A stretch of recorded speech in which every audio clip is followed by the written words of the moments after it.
So, welcome everyone to Weeaboo Hell. It's Weeaboo Hell. I'm Blind Monkey, aka Denard Dale, I'm Mute Monkey, aka Sam Lego.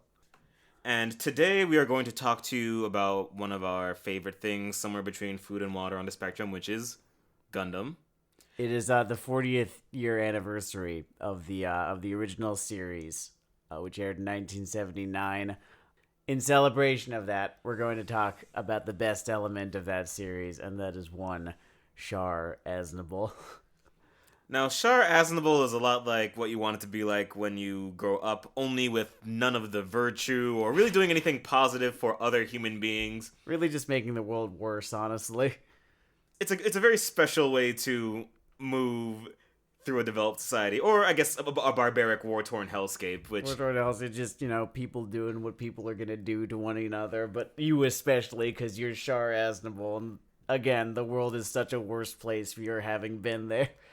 Debatably a product of his environment, and when it comes to Char, I thought a fun way to do this would be specifically to recount a list of people that he betrays throughout the Mobile Suit Gundam franchise. Yeah, no, that sounds fun. So if you don't know, Char Aznable is famous for a whole host of things. He's known as the best mobile suit pilot in the original Universal Century continuity. His mobile suits are known for just going 3 times faster for no other reason than they're colored red. And also, Gork and Mork kind of logic. Gork and Mork kind of, yeah, no, I'm pretty sure that is a direct reference to Mobile Suit Gundam. Real chicken egg kind of scenario. Yeah. Most importantly, to me at least, is the fact that he cannot go 10 seconds without double-crossing someone. I don't know if you've ever known someone that's had Tourette's or an anxious leg that they tap a lot when nothing's happening. Oh, I'm doing that right now. That tapping leg is him ruining the life of someone close to him. And it's sort of a primary driver in the series. He does it so frequently, and he does it so naturally that you'd think it was a reflex for him. He makes it look so easy. Another minor note of context I would, I guess, drop in there is that he's a figure in multiple installments of this franchise. Yeah, no, that's important to know. If you're not into Gundam, it has the whole Star Wars thing going where there are multiple installments along one timeline, some better than others. Though I guess I would say that Gundam hits a bit more consistently than Star Wars if you rope in the prequels and the holiday specials and the like. No, Gundam Age was a crime against humanity. It was one crime against humanity. And then Gundam Seed Destiny. No, I can't hate Gundam Seed Destiny. Yeah, that's called a circus train wreck. It's such a fucking... yeah, no, for real. Maybe it's because I watched it after it had already aired and knew going in that it was going to be bad. That makes it easier. Like, I had such a fun time with that stupid piece of shit. Destiny is akin to a trapeze artist face planting into the netting. Gundam Age, the netting snaps and you get a Dick Grayson scenario where you just hear a dry thud. And it gets very quiet and they carry on. They try to entertain with the elephants after that, but no one wants to see the elephants after that because the tone has already been ruined. I think Age, it should also be noted that the trapeze show up to then had been pretty solid. You could be forgiven for thinking that, oh man, this might have been one of the better trapeze shows you've ever seen. Yep. And then, no, the net tore. The net tore, and then everyone saw the bloody, mangled fucking mess. Yeah, someone thought it was a good idea to grease up the handles before they went out for their last set. Show them some real skill. Alright, so we've got Char, ace pilot in his youth. Only, I guess, before he's even an ace pilot. His birth name is Casval Daikom. Casval, and he's the son of the sort of intellectual spearhead of the separatist movement. And things go poorly, as they tend to do in sort of populist dictatorships. His Lenin-esque father was either assassinated or had a heart attack. We're never actually told which of these two things happened. But they killed him. They killed him. Maybe they did. Have you seen these people? Have you seen the world they live in? An argument could be made either way. We're never given a definite answer. Char Aznable has gone by 4 names in his life, and we will be switching between them based on where he is at that point in his life. He was born Cosmo Daikum. He was later rechristened Edward Mass. He is best known as Char Aznable, and for a brief period of time, about 8 years after the 1-year war, which was the events of the first series, he called himself Quattro Bagina. Going in, don't worry about memorizing any of that stuff because A, this isn't a test, this is a podcast. And B, just think of these as just proceeding up a level tree of personal betrayal. Like, you know, you're just collecting your experience in an RPG. You start out, like, stepping on frogs in a marsh, and by the end you're suplexing dragons into other dragons. First betrayal. He's in an idyllic farm in a space station. It's far in the future. Rock with it. And after his family gets slightly kicked out via potential murder from the Third Reich entity, he's taken in by this warm Spanish billionaire. What's his name again? Diablo Mass. Diablo Mass, and he's his adoptive son. But after assassins are sent to Earth to kill them, then they flee Earth again and go to a separate colony in space, the Texas colony, and are taken in by the generous Aznable family, who have, I think they have a daughter. More importantly, they have a son. This son's name is Char Aznable. Are you ready to get confused?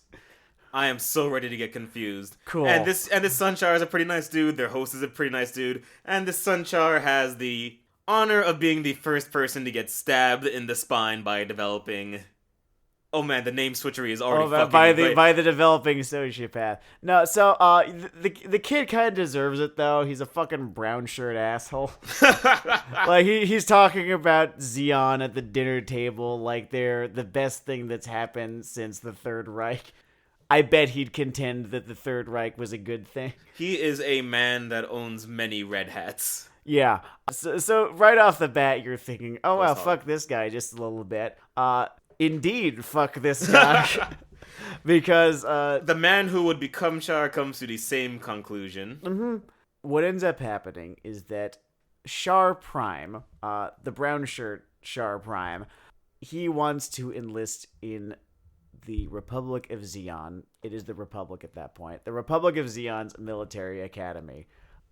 I believe our Char, at that time named Edward Mass, comes with him for whatever reason. I can't remember what it was. I do not think he was planning on going to the Zeon military academy. I think he was just going with him to the airport or something like that. Or spaceport, I guess, in this case. There's sort of a stick in the bike wheel of this plan as some of Kycilia that are not Darth Vader-y, I don't know, evil vizier, spy master. Yeah, she's spy the evil master spy master of the Principality of Zeon.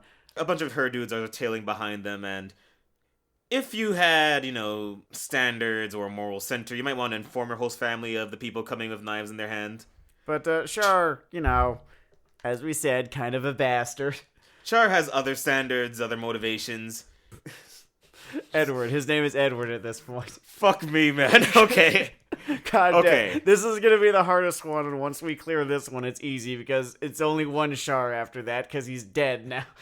Edward basically jacks Char's passport and goes to military academy instead, leaving Char Prime to be blown up by Kycilia's goons in a shuttle explosion. An event that Char reacts to with all the emotion of, I don't know, you ever not even like stepped on a bug, just like almost stepped on a bug? I can't remember if he laughed or not, because he might have laughed. There's a very good chance. It seems to be his kind of joke. Oh, it just oh, you died instead of me. I think his 5 minutes at the Comedy Store begin with, so once I knew this guy, I took everything. Now he's dead.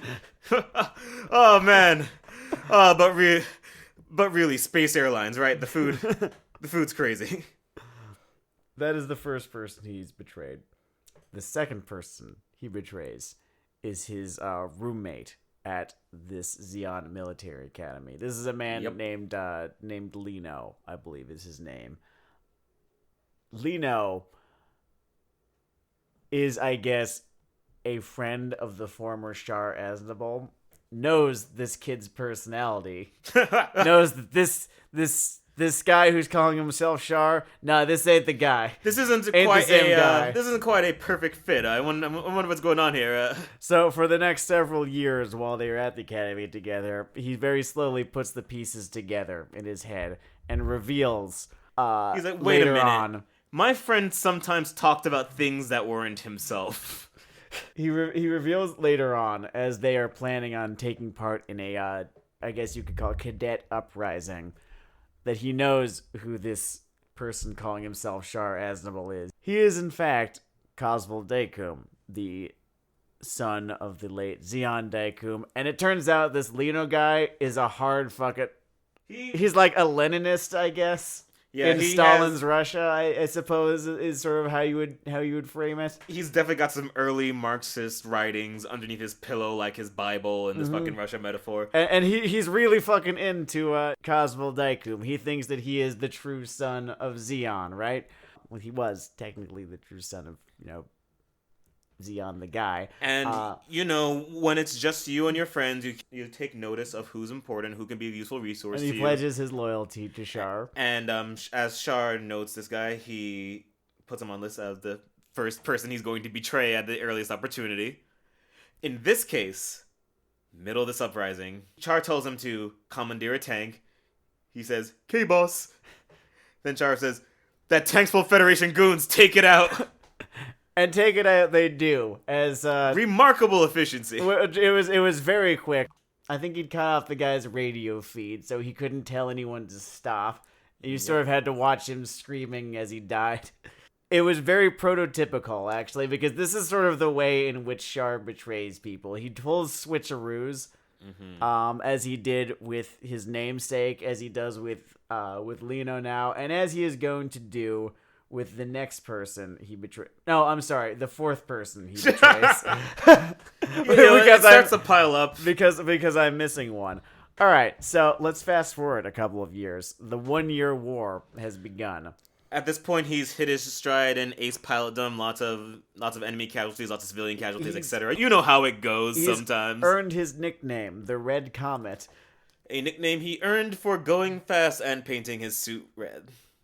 Well, he also destroyed three battleships, 3 Federation battleships in a pretty deadly battle that I think it was noted they were outnumbered, they were outgunned, and they still managed to win. Oh, and in case your high school or family didn't fetishize the First World War, there's the obvious, Red Baron connection because, right I don't know, it might take a professor to unpack that one. Might need a real close reading, put that MFA to work. At this battle, a high-ranking Federation, they're the good guys, a high-ranking Federation admiral named Ibrahim Revel is taken prisoner. This is bad, because Revel is a really, what would you call him? He's a really cool-headed guy who really would like this war to stop because people are dying in ways and in numbers they've never, ever died before. Less Patton, more someone who takes his medication and cares about the consequences of the things around him. Yeah, I'd liken him less to William Tecumseh Sherman, a little bit more to your Ulysses S. Grant. So Admiral Revel is taken prisoner, and at this point, in charge of all of Zeon's military is a man named Giran Zabi. We need to talk about Giran Zabi because he's a lot. We don't need to talk about Giran Zabi. We can talk about how his father described him as basically Hitler the sequel. I think he used Napoleon too. He used Napoleon too, like sort of the self-esteem of Napoleon and the body count of a Hitler. Easily a couple hundred times the body count. I mean, you have to scale it. One of them had tanks, one of them had mobile suits. It's like within their own playgrounds, a similar shadow is cast. It was mentioned in Mobile Suit Gundam: The Origin that when they dropped the space colony on the planet, that was just half of the planet's population once you did all the math and after you tally in, famine and disease. Oh yeah, that's the original men fearing their own deeds. Minor diversion between the two of us. My introduction to this franchise, Universal Century stuff, was I read the comic adaptation of the first series, Most of Gundam: The Origin. They basically got this virtuoso mangaka to I think he was the original designer of the mechs who did that one. Oh yeah, that's his connection. Yeah. That's his connection to I could be wrong. Don't quote me. So I read all of that in this 4-day crack binge, which I still have random flashbacks to. Jesus. And he watched the cartoon pace out like a human being. Yeah, no, it was like over the course of a week during one summer when I was like 15 or 16. Oh, that is not a normal pace, Jesus fucking Christ. No, it was. I mean, it's like 43 episodes, I think. At any point, it's kind of strange that we don't have tattoos of this. I mean, that's next. It's probably next. What Char does in this whole Revel situation, you ever fuck up your job on purpose? It's funny because the whole idea is that Giran Zabi, right, has been they've gone around him. His father, Degwin Zabi, the patriarch of the Zabi family, absolutely is so against this war at this point. He's thinking, oh no, they're going to string us up like Musa fucking Leanies. I don't want this at all. What have we done? I just wanted power. I just wanted to be in charge. Was that so much to ask? The poor guy, he just wants to retire on, like, Napoleon Island. What he does is he arranges for Admiral Revel's rescue at the hands of agent provocateurs from the Federation. I was doing air quotes for that whole thing. Yep. In an effort to get a smart guy with a cool head who could possibly end this back where he needs to be. It's a smart move. It sort of recalls a little bit how the German Empire decided to put Lenin on a train to Russia so that he could topple the empire, which he did. And this is exactly what happens. The problem is that the ship that he is spirited away on ends up being encountered by the ship that Char Aznable has just been given to command as And reward for his actions at the battle where this admiral was captured. He sort of, like, snaps up to attention and thinks, I can make a zombie's life worse. I was doing something else with my day, and I could just be making a zombie's life worse. So he boards the ship, sees who the passenger is, and he was about to have them all killed, right? He was about to have them all killed. He sees who the guest of honor aboard is and says, oh, this was all just a horrible misunderstanding. I'll let you be on your way. Carry on, sir. Godspeed, you Black Emperor. And Revel flies back to Earth unmolested, and this actually, if you think about it, more or less wins the Federation the war, this action right here. Because Char ultimately does not give a shit about the cause. Char gives a shit about Char. I think that Char has to sort of check his hand to remember the various, like, patriotic catchphrases. The things that he's supposed to be believing, or at least pretending to believe. How to spell his superior commander's names. So, you may have noticed we broke a little sequence here. And there's a little bit of rhyme to reason for that. I consider the Garma Zabi betrayal the sort of the main chorus of the Char betrayal roulette. Oh, absolutely. It is the most famous one. Garma Zabi is a person who makes bad choices as often as Char makes mean-hearted ones. Oh, absolutely. He's just, in the end, he's just an insecure rich kid. That's nothing more, nothing less. You knew a Garma Zabi growing up. Oh, absolutely. Unless you were a Garma Zabi growing up. Does your dad love you? Does he really love you? You can earn his love. You can work for it. It's almost in your hands. Just a privileged kid who has siblings who accomplished very impressive, terrible, evil things, but impressive things, who feels that he needs to sort of earn his way into his name, right? It's like if you were from a family of serial killers and the worst thing you'd ever done was a DUI. Yeah. Wow, that's my go-to metaphor. Okay, I'm gonna go check myself into a facility, everyone. I hope you've enjoyed Weeaboo Hell. It's been great. It was Weeaboo Hell. It was Weeaboo Hell. So, Garma looks up to Char because I guess Char has achieved more atrocities in his short time. I think we forgot to mention, they went to the academy together. Yeah, they became very close. He actually saved Garma's life at one point while they were at the academy. The poor kid broke his leg on a run and probably would have starved off in the woods had Char not interceded. Because Char plays the long game. He knew exactly who this guy was and who this guy's father had. Yeah, he was doing the sort of vengeance version of edging? People are into edging? He was doing that. He was edging himself on vengeance. What ended up happening with Garma was that he got assigned to a sort of similar mission area as his old friend and thought, oh, nice, Blondie's back. Now we're really going to take it through these fetties. And they so do. They do for a while. As you can imagine in any sort of like mecha thing centered on one ship, that ship is the death ship. They cleave through the enemy like butter. Char has noticed this tendency by this point. Yes, and they've sort of been playing submarine for a little while, trying to sort of catch one another by surprise. Char knows where Garma's ship is. Char knows where the protagonist ship, it's called White Base, is. And Char gives Garma some really faulty info about this and drives them right into the line of fire. Drives Garma right into the line of fire of White Base. And our heroes do the thing. They do not hold back. This is really war. hard on them. What's more important than them doing the thing is Char opening up a fucking radio line to Garma and gloating to him the entire time that he's getting murdered.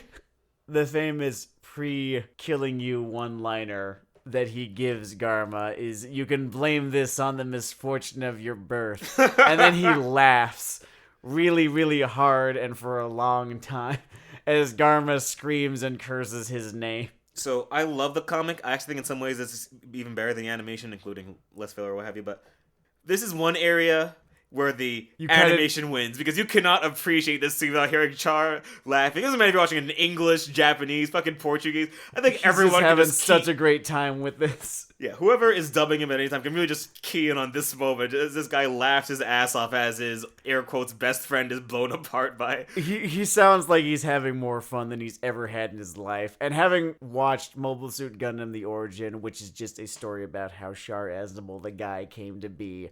Not to be confused with Mobile Suit Gundam The Origin, the manga, which is just a straight adaptation of the original series with some backstory added to it. And then they adapted those scenes to the yada yada. To the and so on and so on. Now, I do not think I ever saw him so happy, knowing his entire backstory to date, as he was when he betrayed Garmazabi.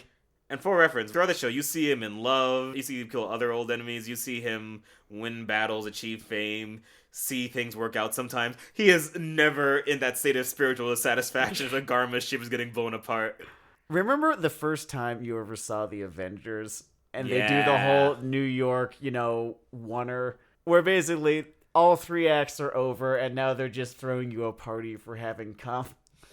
By just showing the Avengers all kicking ass in New York. Remember how you felt then, or at least how I felt then. We're the right only two people in the world, really. I would describe that sequence. Imagine a childhood bully with a laser pointer, and he has 2 pets. And one of them is a bulldog. And sure, maybe some of them are nice. I always hear the Pit Bull Defense Force. This isn't strike against them. But it's an abused pit bull. This is just one of the bad ones. This is bad owner, bad dog, whatever. Both. The other one is an average kitten. Jesus. And fuck. It sees the laser pointer dot. Says, "Ooh, friend," and paws at it. Jumps at it, And this bully is slowly just inching this dot over to the pit bull. And that is how Garmazabi dies. Jesus fuck. So moving on from that, because I need to remove that mental image from my head, because I don't know, I kind of like kitties. Char actually manages to go pretty much the entire rest of the show without betraying anyone. With the sort of minor example of his sister, who is aboard White Base for pretty much the entirety of this series while he's trying to destroy it, and he knew she was there. But then we drift to the end. And in this closing sequence, if the first one was the psychological fucking even building to this match for ages, this one is just like, I don't know, Jeff Hardy jumping off a ladder onto another ladder or some shit. It's just the If y'all watched WrestleMania this year and saw the Samoa Joe Rey Mysterio match, it was like that. It was just quick, It was over in seconds, and there was a very clear winner. Like, his sister had just finished calling him an asshole because he's an asshole, and reminding him that, hey, I know you've been having fun playing Red Baron and all, but if you're going to be a revenge obsessed prick, could you at least go back to doing the zombie thing? And then he says, yeah, fair enough. So and goes and does the zombie thing. So, at the time, he's working for the spy master lady, Kycilia. Kycilia Zabi. It should be noted that she probably molested him when he was a kid. It's kind of left ambiguous. So this is just extra tasty for him, what he's about to do.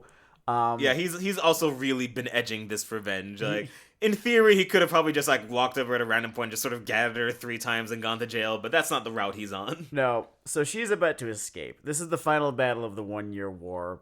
Zeon has lost. They all know that at this point. She's trying to make her escape in her ship.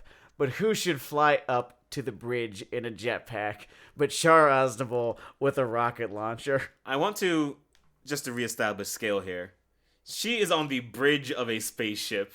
He is on a jetpack in a hangar with a bazooka he just stole from some fucking guy who's probably also dead now too.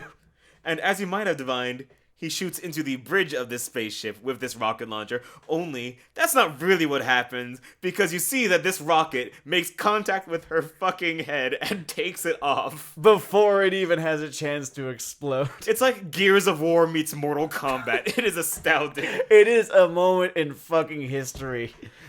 If you're into, I don't know what the genre choice would be, metalcore, dubstep, whatever the kids are setting their highlight MLG reels to these days. This is when the bass drops just now. God, I have to tell you, it's important to note 2 other things. First off, she does see him for a moment. She sees him, she knows it's him, she sees there's this moment of dawning horror as she realizes what's about to happen to her. I don't think she realizes that this is Zeon Daikum who's killing her. She never gets a chance to do so, but she sees that it is this man that she's trusted. Although, at one point, it's implied, and this is in side material, because there's a fuck ton of side material in this, holy shit. Yeah, that she figured out his identity. Situation. There's evidence that she knew who he was, so maybe that happens. Maybe she sees, oh fuck, it's that kid I might or might not have touched when he was 5 years old. What's really important about this kill also is you get a bit of the internal monologue as Char reflects on his past achievements, and by achievements I mean betrayals. And he's not doing the evil laugh in this scene the way he was with Garma, but you see this sense of calm satisfaction on his face after he's done. And the quote regarding Garma in this case. Garma, I'm sending you some company. And it's just so fucking glib. I love it. It really speaks to me. What I like about his plan during the 1-year war is that he doesn't really seem to have a plan for how he's going to get back at the zombies. He just sort of takes his revenge wherever he can. Just stay close to them, and if you feel like you can get away with it, pull the fucking trigger. Well, we have all of these homicidal betrayals. We also want to take a moment for all the sort of just personal character failing, like really just disappointing people. Knowing things about people and not doing the right thing with that information. For example, in Zeta Gundam, that's the sequel to the original series. I love it a lot. He loves it a lot. Oh, it's one of it. It is arguably the best Gundam series of all time. It has that Empire Strikes Back rep. It does, yeah. It's way fucking darker. It is very serious, and oh man, does it have that Empire Strikes Back ass ending. Speaking of way darker, there's one character, she sort of has an espionage thing going, but she's also a pilot. Her name is Rekua. And we find out that in the first war or between wars, either way. It's very heavily implied and then confirmed in side material, because, you know, that's just sort of the nature of the beast with this sort of thing, that Rekua, during the first war, or during the 1-year war, yes, was sexually assaulted by a number of Zeon soldiers. Zeon aren't like people's favorite people in the world, by the way. That is something that she went through. She's a survivor of that, and what we are led to sort of understand is that she entrusted this information to Char Aznable, now going by the name of Quattro Regina, and kind of like expecting people to be cool and not recognize him, even though he's really just wearing a pair of fucking sunglasses instead of a mask now. On the scale of disguises, it's worse than none. But oh, yeah, absolutely, yeah. And his reaction to this news about her group sexual assault is basically just the letter K. Oh, that's rough. That's rough, buddy. Yeah, yesterday I had to do a whole bunch of laundry at once. I was like, damn, I've got to carry all this back up the stairs. And like, it's easy, right? It's easy doing the laundry. It's even easy drying the laundry, but then it's sitting on your bed and you have to fold it. Nah, fuck that, man. Yeah, man. Anyway, yeah, it's It bad, sucks it's how bad you vibes were. right there. It sucks how you were in a labor camp. Was it a labor camp? Wake up. Oh wait, no. Your brother died. Your No. brother. No shit. You broke your arm. I don't know. All right. What's your Hold on. name again? Can we do charades with this? Okay, just. Rekoa would later go on to betray him. So he kind of sowed the seeds of his own.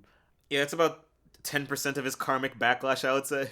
A little bit, but he didn't even fucking die from it. Is the problem? Well, yeah, because he's fucking MLG. He no scope rocket launcher headshot at someone from across. I can only assume was at least 300 fucking meters. It seemed like it was a good distance. Yeah. So, hot damn.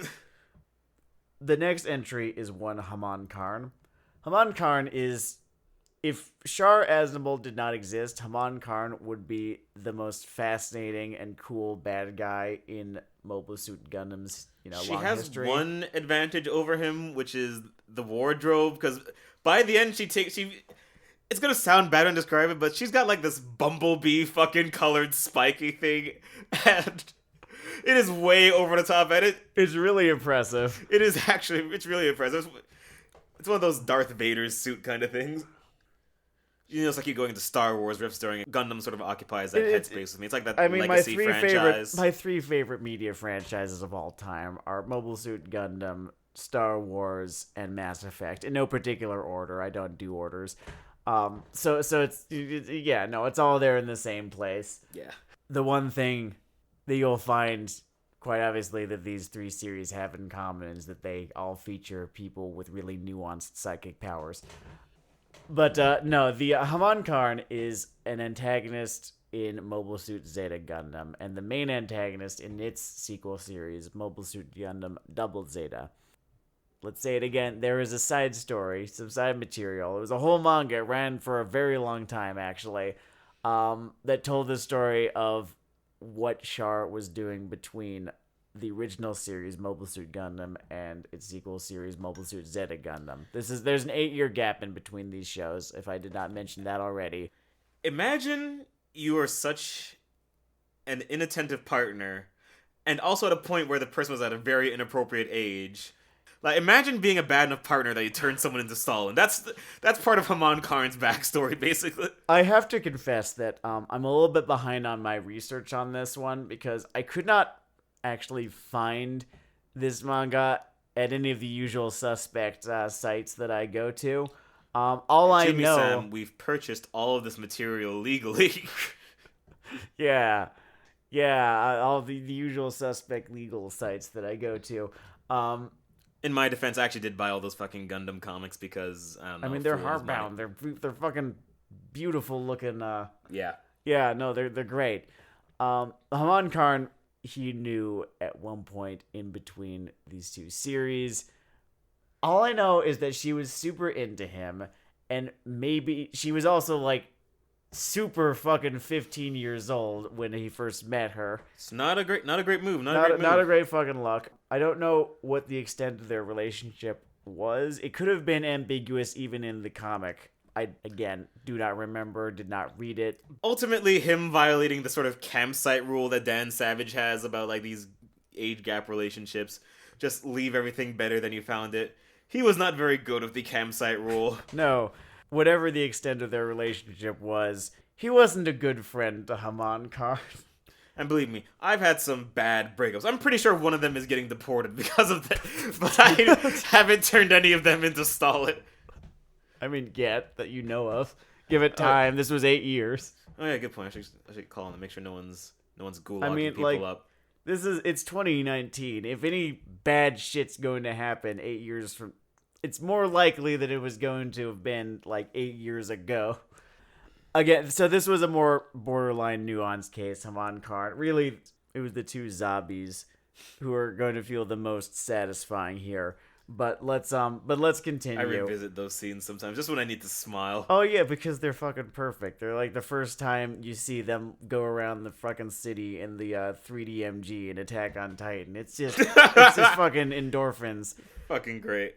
The next person or group that he betrays is the AUG. The AUG is an acronym that stands for Anti-Earth Union Group. They are the good guy Rebel Alliance types in Mobile Suit Zeta Gundam. In between Mobile Suit Gundam and Mobile Suit Zeta Gundam, the Earth Federation has become tyrannical and has been more or less co-opted, taken over by a paramilitary group called the Titans. And I know it's hard for a lot of you to imagine a large democracy spiraling into a kind of populist rage, but just try to sort of stretch your conception, your imagine that like such a thing could happen, that democratic backslide, could occur. So anyway, the AUG is a little scattered at first, and they're lacking influence in sort of political intrigue aspect of this. So, hey, here's Quattro Bagina. You're obviously Char. Do you wanna step I know that you're not so into the Earth. It's like, this is your opportunity to make a mark on history. This is an opportunity to change things. It's an opportunity to prevent countless lives being lost. And he stands and he sees that brass ring, and I want to give him some credit here. I want to give him some credit because he does go for it for a while. He really, really tries to give a shit.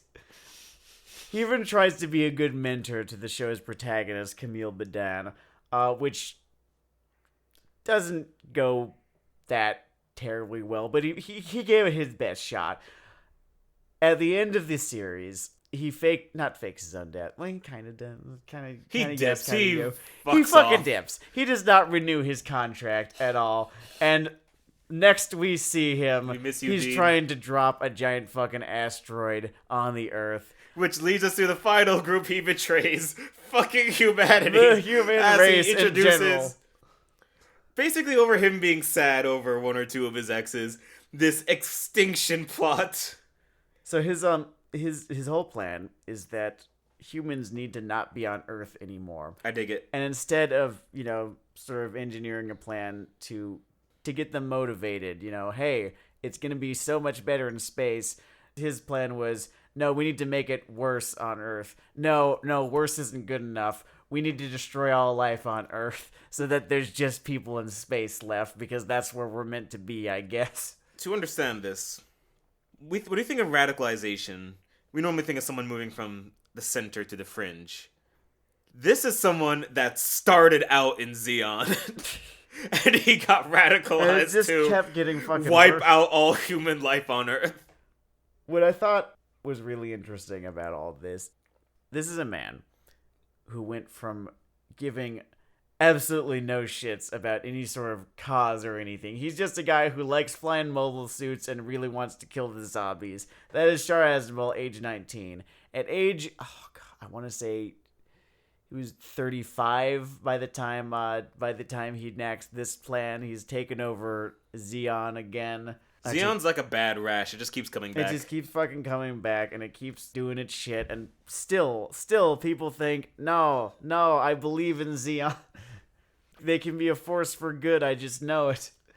I guess it's just that brand power. Maybe that logo is just too hype. They just want that arrow. It's a pretty fucking hype logo. I have actually considered it as a tattoo, but I myself am sometimes antisocial, always anti-fascist, and I really kind of have been considering getting a Zeon logo tattoo. It's just such a fly-looking piece of design there. Really strokes your inner monarchist. I like iconography. What can I say? But yeah, that's his final betrayal, just the notion of monkeys on our rock. They don't belong there no more. He really done with this now. Pulls a 180 on the whole right to survive issue. That is his final betrayal, because at that point Amuro kills him. And because someone fucking needed to. It was really on the world's checklist. I really cannot give Amuro enough credit here, because if he hadn't, it was just gonna get worse for mankind.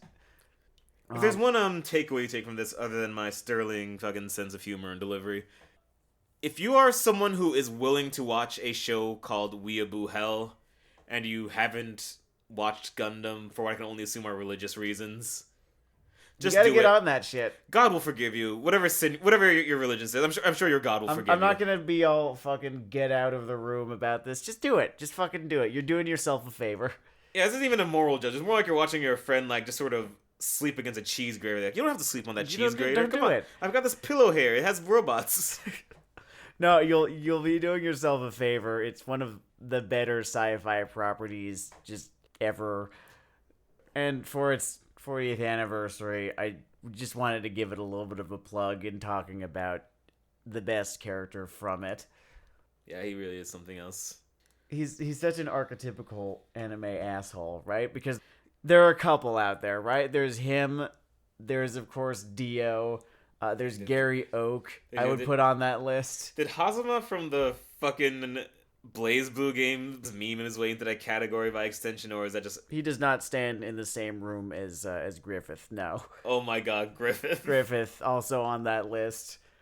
God, who the fuck else? Because Griffith, Char, Aznable, and Dio are the three big boys on that list. Gary Oak, I would consider a minor member of that pantheon. He's like At least in the comedy column. Yeah, no, absolutely. Fuck, who the hell else is on that thing? I'm not sure, but if you want to see one of the constellations in the dick bag sky, Char Aznable forms the head of that sort of penis in that constellation. Yeah, no, just peeing on the human race forever. Speaking of genitals... Oh god, okay, yeah, I forgot we were doing this segment. Oh, we are doing this segment. You know, we like to do 2 features an episode, and I have no idea if it'll run as long as a Char bit, because Char is near and dear to our hearts, but... We frequent a anime subreddit, which I know sounds crazy given the fact that we run a show called Weeaboo Hell. It's Animemes. It's Animemes, the subreddit is Animemes. Its reputation probably precedes it. If it doesn't, then they're fucking weebs. They're fucking weebs. So are we. They're in your spectrum. If you're not, then that's actually a great compliment. Like if you're just brought here by the dulcet tones of our voice, I mean, thank you. You're probably not. My voice is annoying at best, but thank you for coming anyway. I don't know what you're talking about. I sound like an angel. The Animemes community, they play the waifu game pretty hard. They play it seasonally because anime has become very seasonal in the last, several years. And the human heart is in constant. None of us can really stand by a particular animated figure for too long. So when winter arrives or when spring arrives or whatever, there's always going to be a new batch of best girls that they kind of get all real fucking partisan about. It's one of those things where the ironic margin is weird, because there are people who are 100% legitimately into these women and have some questions that need to be resolved in their own lives, and then there are the people who are just kind of fucking around and the whole area in between them. Yeah, it was 100 fucking % Kaguya Shinomiya this last season. Yeah, there is a whole Triple H reign of terror thing going on there. I was behind her 150%. But who cares about any of that? Because for about a week or so, last week, I want to say, the best girl, ironically or straightforwardly, or was not both, a seasonal waifu. Oh no, she was just a character from a 5-year-old hentai, and I'm not even joking. I'm fascinated that was an old one that caught this heat. Like, it's not even recent. Someone had to go digging for this motherfucking thing.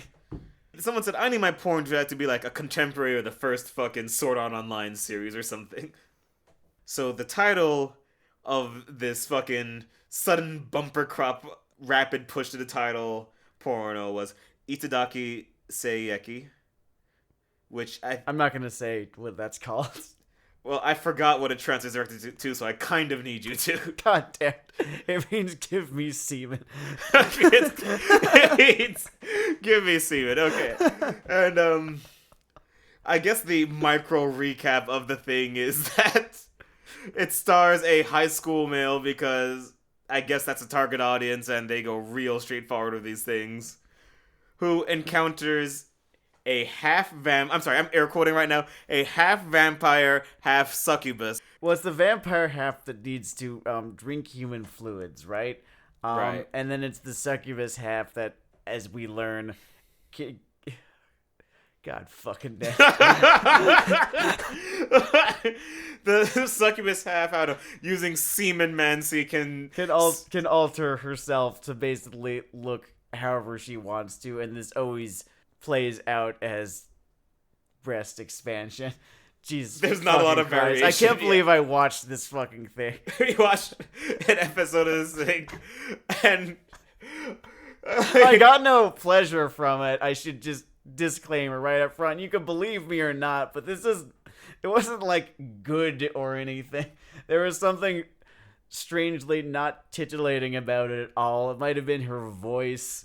It might have been... It was the fucking voice. Let me tell you, I'm a way more horned up person than him. I don't really do the hentai thing. But even if I did, like, her fucking voice in this makes me soft. I can't...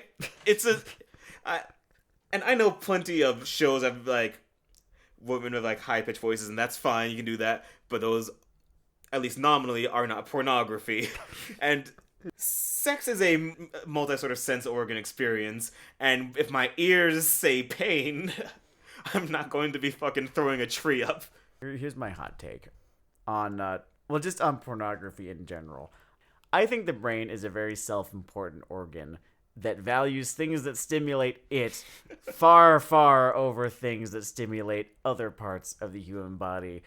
Let's say the gonads, just for instance. You could say that there is value, underappreciated value, to pornography as an art form that is underappreciated because it's not really engaging you in the way that other art engages you. It's engaging you in the oldest way it possibly can. But all art has good art and bad art. And this falls squarely in the latter. That is true. Although I have to say, it does have its moments. It does have its moments. I wrote down some quotes because oh, absolutely. Because structurally, this thing... It has, like, you know 2 acts? It has, like... This episode has, like, 2 acts, and it does this thing that Brazzers, I guess, was really into between, like, 2015 and 18, where half the things are basically comedy sketches. Yeah, I don't know why porn does that or tried to do that. Or... I think it's part of the brain thing you're talking about. Like, they think if you're just in a good mood going into it, you're more likely to I guess accept so. accept the horned up noise. I don't think it's a bad strategy, actually.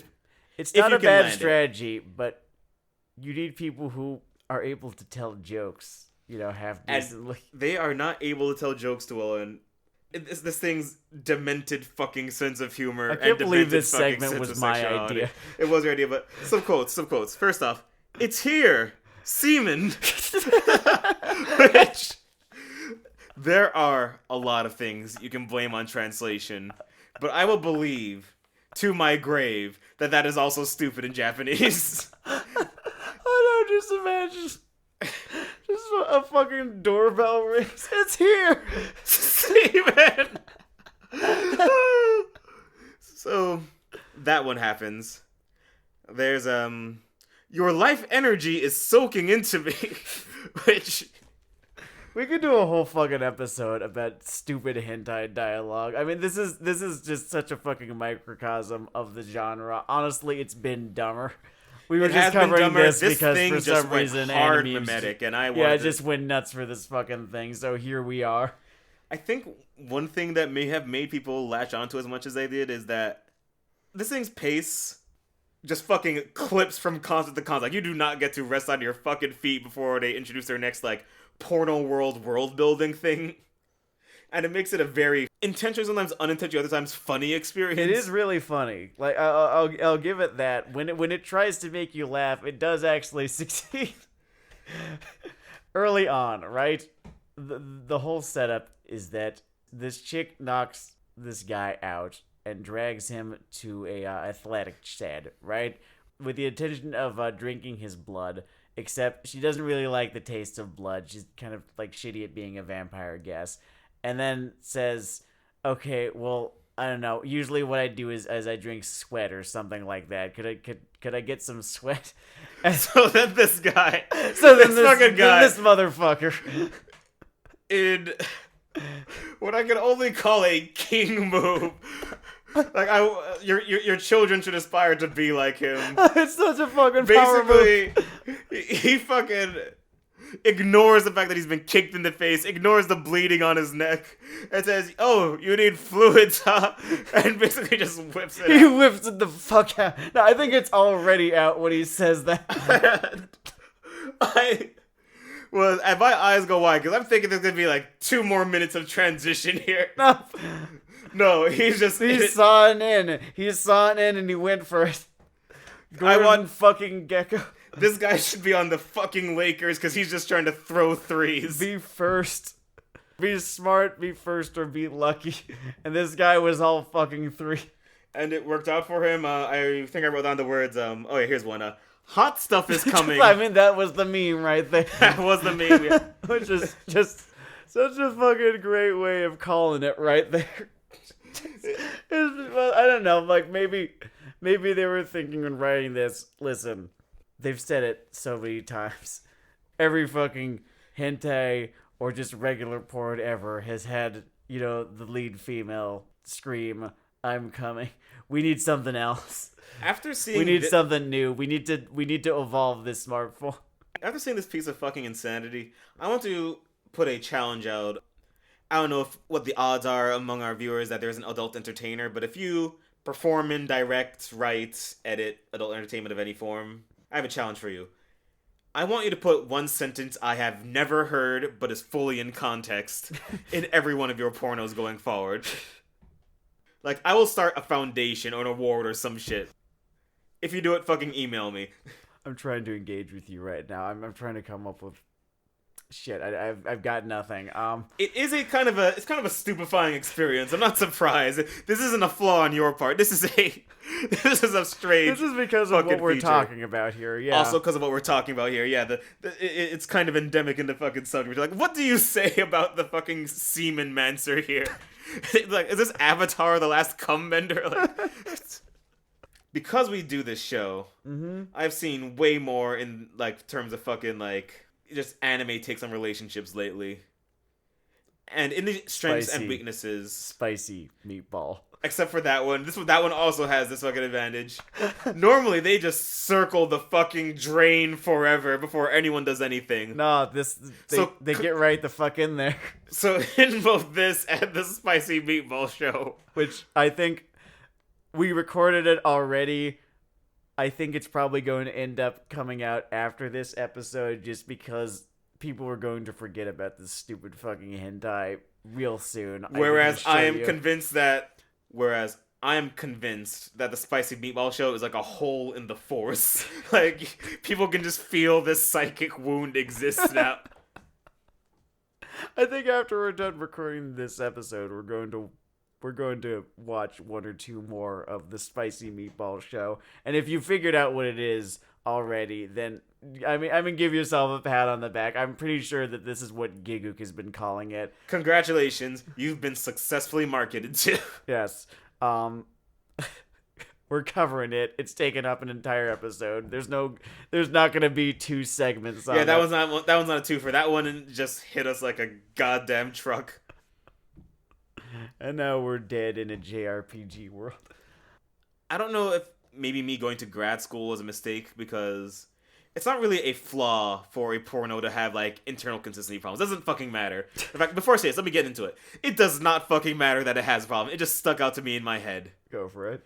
There is no real reason for her to not just be a normal succubus in this, right? Like, the vampire thing does nothing, really. Well, she needs... Like, there's just the blood gag at the beginning, then she's just all semen all the time, right? Like, the succubus thing doesn't have, like, a point. No, I think I know why. It's so that her character is allowed to be all fucking moe about it up front. I guess... I don't know, maybe the idea of a hybrid adds something, like, that's...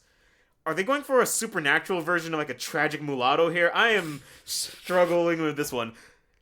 I'm pretty sure the vampire part of it exists because they thought the idea of a supernatural being that really needs to drink was like, yeah, that's a winner right there.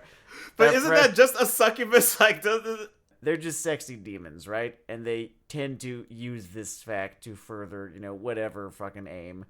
So they needed to, like, elevate this to the level of a biological necessity. Yeah. it's one of those things that could only exist in porn. Just a being that needs to be fucking you. I mean, the protagonist at noon every day. They mentioned like that. This is just what they do at lunch and after school. So I know in the middle of other episodes, I keep going back to kick this other show in the ribs. But as I saw this porno, that's just a porno, just doing its porno thing, I thought, so wait, why do we even make fucking handshakers then if you people can just crank it to this? You can just watch the mountain of porn they make for you? Why do you need to like ruin one of the action adventure slots of the season that we get? I'm beginning to suspect that handshakers was a complicated tax dodge of some sort. It's the only thing that makes sense to me anymore at this point. It's like a U-bowl kind of thing. It could be. I would not be surprised. You might be fucking onto something there, because otherwise I just do not understand the earth I'm on. It's not my beautiful house. This is not my beautiful wife. This is not my beautiful half vampire, half succubus. You missed the opportunity to say waifu. I'm going to have to carry that weight. This has been Weeaboo Hell. I guess today we met one of the demons of Weeaboo Hell. A demon from Weeaboo Hell visited us on this episode. I don't have anything else to say about this fucking... This was my worst goddamn idea. This segment right here. Your worst or your best, man.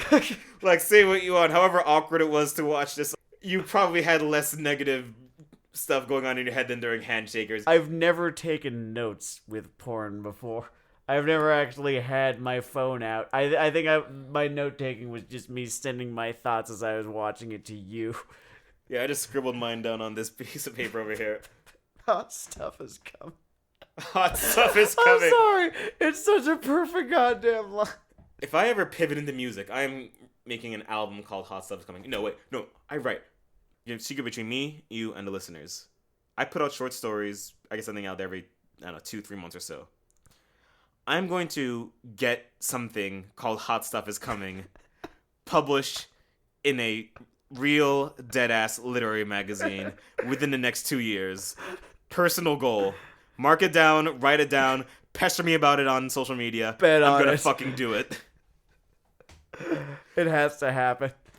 This has been Denard, Blind Monkey Dale, upcoming author of Hot Stuff is Coming. This has been Sam, Mute Monkey Legault, upcoming editor of Hot Stuff is Coming. Keep your eyes peeled. And this has been Weeaboo Hell. It's Weeaboo Hell. You can visit weeaboohell.com or seemreevil.com or... We're on Spotify, we're on iTunes.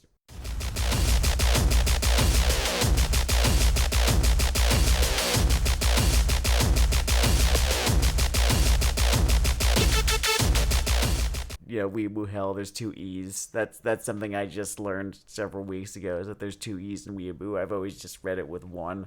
It is easy to miss. I mean, I guess you don't really think too much about these words that are basically idiot memes because it's not going... You're never going to have to spell correctly on something important. No, absolutely not. Well, yeah, probably not. Like, unless you are the person, actually his live-in girlfriend, that made the logo for Weeaboo Hell, spelling Weeaboo correctly is not on your daily list of concerns. It just doesn't fucking come up. Oh, I felt like such an asshole being like, no, Morgan, there's only 1 E. Then she gave me this look. What a hilarious thing to be wrong about in an argument with, like, a significant other. Just... It was... I felt supremely stupid because... And also, like, a supreme asshole because you'd already put a good couple hours of work into this. Oh, we should have been crediting her, like, just from the jump. Yeah, the logo for our show is by my lovely and talented girlfriend, Morgan Wright. Her name is Morgan Wright. Her name is Morgan Wright. Sorry. You've been using pronouns with her for so long that her original name has fled you. I've been up since 4:30 in the morning. Do not at me. Yeah. Yeah, the art is by Morgan Wright. The industrial theme is by Softfuck, a band comprised of one Thomas Kuntz and one Mike Hart. They're great if you actually buy their music on Bandcamp, where all the decent music lives these days, basically. Most of the money tends to go to a charitable cause of some nature. They've donated stuff like homeless shelters, trans charities, etc., etc. They're cool folks. They're cool folks. Support their wares.